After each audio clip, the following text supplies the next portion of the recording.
अस्सलाम वालेकुम students.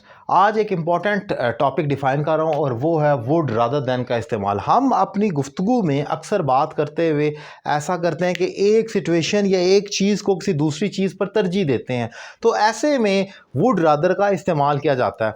For example, आप ये कहते हैं, जैसे मैंने यहाँ पर एग्जांपल किया, I would rather die than take a bribe, मैं मर जाऊंगा लेकिन रिश्वत नहीं लूंगा। उर्दू इसकी ऐसे ही बनेगी कि मैं मरना पसंद करूंगा बजाय रिश्वत लेने के। जो मर्जी आप उर्दू कर रहे हैं, लेकिन इंग्लिश का स्ट्रक्चर जो डिमांड करता है ये होता है कि वुड रादर, आप पहले एक्शन को जिसको तरजीह देते हैं उसको लिखें और देन जिसको आप लेस इंपॉर्टेंट समझते हैं, जिस पर तरजीह दे रहे हैं, उसको रिपोर्ट कर दें। For example, I would rather die, मैं मरना पसंद करूंगा या मैं मर जाऊंगा, देन टेक अ ब्राइब, बजाय रिश्वत लेने के। तो आपने इस तरीके से कर ले, पहले एक action versus the second one. एक और एग्जांपल देखें, आई वुड रादर स्टे हंग्री, मैं भूखा रहना पसंद करूंगा या भूखा रहूंगा, देन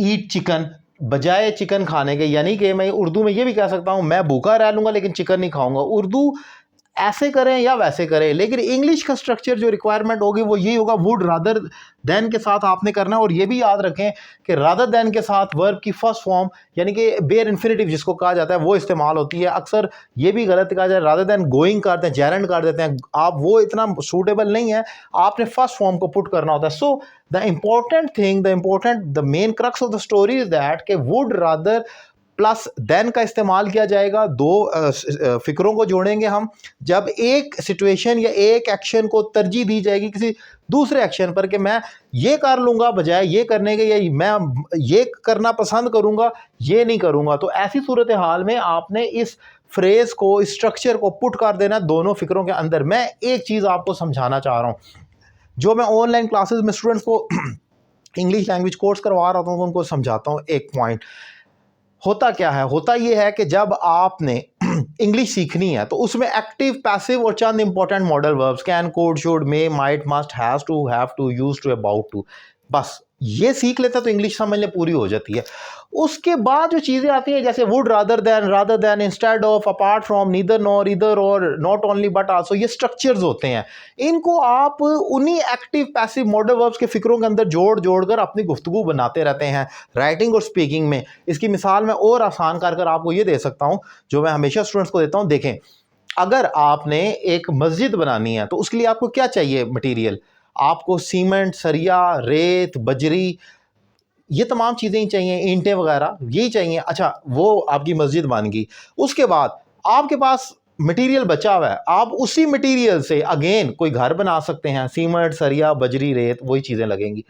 कोई और शख्स आता है, वो कहता है मैंने सिनेमा बनाना है, जो सिनेमा बनाने में चीज़ें लगी वो भी यही लगा है, सीमेंट, सरिया, रेत, बजरी। सो पॉइंट क्या है? पॉइंट ये है, जो मेन आपका मटेरियल होता है वो सेम होता है, प्रोडक्ट आप क्रिएट करते हैं उनको जोड़ कर आगे पीछे कर। इसी तरीके से जैसे ये वुड एक मॉडल वर्ब है, रादर देन एक और स्ट्रक्चर है, हम उन्हीं मॉडल वर्ब को जोड़ते हैं स्ट्रक्चर के अंदर और अपनी गुफ्तगू में खूबसूरती लाते रहते हैं। जैसे नीदर नॉर, ना तो मैं आ रहा हूं ना मेरा भाई आ रहा है। अब प्रेजेंट कंटिन्यूअस टेंस है, neither I nor my brother is coming, present continuous. अब मैं प्रेजेंट परफेक्ट कर दूं, neither I have done the work, neither I nor my brother has done the work, ना मैंने ना मेरे भाई ने काम किया है, प्रेजेंट परफेक्ट हो गया, तो नीदर नॉर में प्रेजेंट परफेक्ट आ गया।